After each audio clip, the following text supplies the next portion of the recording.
Bom dia, boa tarde, boa noite, boa madrugada também. Bem-vindos ao canal do Apressado. Hoje a gente vai fazer uma viagem pela mente de um verdadeiro gênio. Alguém que parece ter olhado para uma bola de cristal e visto o nosso presente. Já parou para pensar nisso? E se uma das mentes mais brilhantes da nossa história, Stephen Hawking, não só tivesse desvendado os segredos do universo, mas também, sei lá, desenhado um mapa do mundo que a gente vive hoje, só que décadas antes dele existir?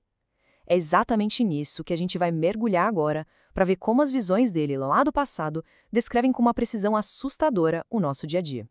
Então, vamos começar pelo começo, certo? Lá nos anos 90, quando a internet para a maioria de nós era aquele barulhinho do modem discando, o Hawking já estava enxergando o gigante em que ela ia se transformar. Olhem só essa comparação, é de arrepiar. De um lado, a previsão dele, do outro, a nossa realidade. Ele não só disse que a internet ia ser importante, ele disse que ela seria central em tudo e que a digitalização ia mudar completamente as regras do jogo, da comunicação ao trabalho. E nossa, ele estava absolutamente certo. A internet deixou de ser um acessório e virou o pilar da nossa sociedade. E essa mudança foi tão, mas tão profunda que, como ele mesmo imaginou, profissões inteiras simplesmente nasceram do zero. Pensa bem. 30 anos atrás, quem é que ia sonhar em trabalhar como cientista de dados ou criador de conteúdo? Isso é uma consequência direta daquele futuro que ele conseguiu enxergar lá na frente. Mas a visão dele não parava na internet, não. Ele foi além. Hawking previu o próximo passo, algo ainda mais pessoal: a entrada dos robôs e da inteligência artificial dentro da nossa casa, no nosso cotidiano. E olha só onde a gente está hoje. É claro que ele não usou os nomes Alexa ou Google Assistant, mas o conceito era exatamente esse. Máquinas com quem a gente conversa, que organizam nosso dia, que fazem coisas pra gente. Aquela ficção científica que a gente vê nos filmes virou um eletrodoméstico na nossa estante. E a coisa não parou nos assistentes. O passo seguinte, que está bombando agora, é a tal da IA generativa. O que é isso, basicamente? É uma inteligência artificial que não só processa informação, mas que cria coisas novas do nada. Escreve um texto, pinta um quadro, ajuda a tomar decisões complexas. É a realização perfeita da ideia do Hawking de que as máquinas iam começar a fazer tarefas que antes eram exclusivas dos humanos. Só que a visão de futuro do Hawking não era só flores e maravilhas tecnológicas. Tinha um lado bem sombrio, um aviso muito, muito sério sobre o perigo das nossas próprias criações. Essa frase é talvez a mais forte e arrepiante dele sobre esse assunto. Ele não estava brincando. Para Hawking, o potencial da IA era tão gigantesco que poderia literalmente se tornar uma ameaça à nossa existência. Tá, mas por que essa preocupação toda? O raciocínio dele era assustadoramente lógico. Ele imaginou um futuro onde a IA se tornar autônoma, sabe? E aí ela começa a se melhorar, a se redesenhar sozinha num ciclo que fica cada vez mais rápido. Uma verdadeira explosão de inteligência. E nós, com a nossa evolução biológica super lenta, a gente simplesmente não conseguiria acompanhar o ritmo. A gente seria, na palavra dele, superado.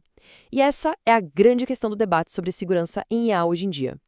Pessoal, se estiverem gostando, por favor, compartilhem o canal e deem o like, ajuda muito. E agora a gente vai dar uma virada na nossa conversa.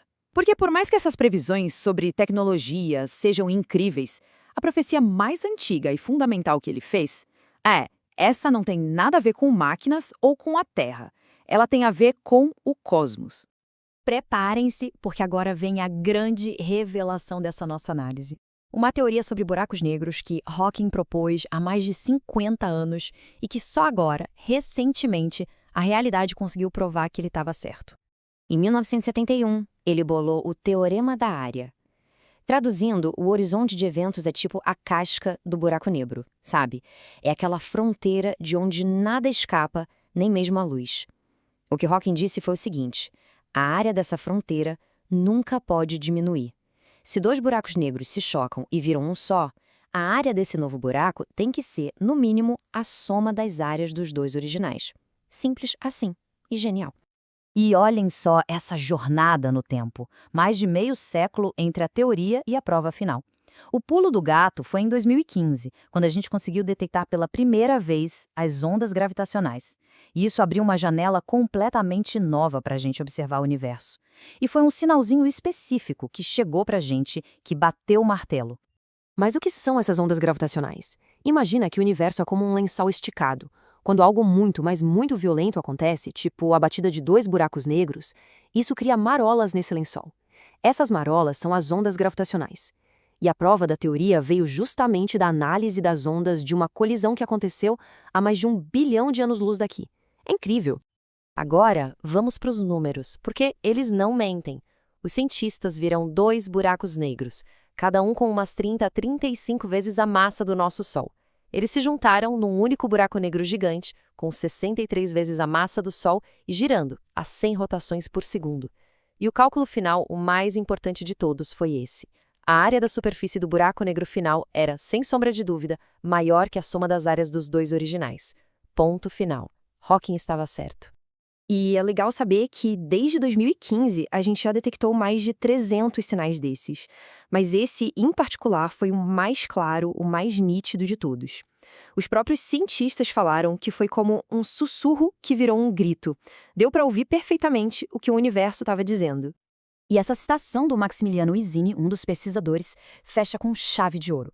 A descoberta não só provou o teorema de Hawking, mas mostrou que esses monstros cósmicos são, no fundo, objetos bem simples. Você só precisa saber a massa e a rotação deles para descrevê-los.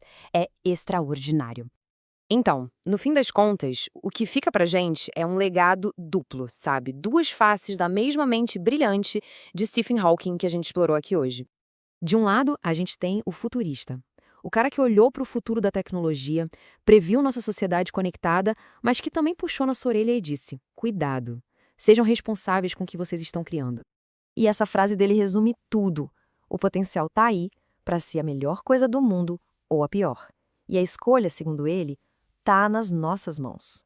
E do outro lado, a gente tem o físico genial. O homem que, só com o poder do pensamento, decifrou as leis do universo. Ele propôs ideias tão revolucionárias, tão à frente do seu tempo, que a gente precisou de 50 anos de avanço tecnológico só para conseguir chegar e falar: nossa, ele estava certo o tempo todo. E essa dualidade, entre a oportunidade e o risco, nos deixa com a pergunta que ele mesmo fez. E aí, o que vocês acham que é o futuro da IA?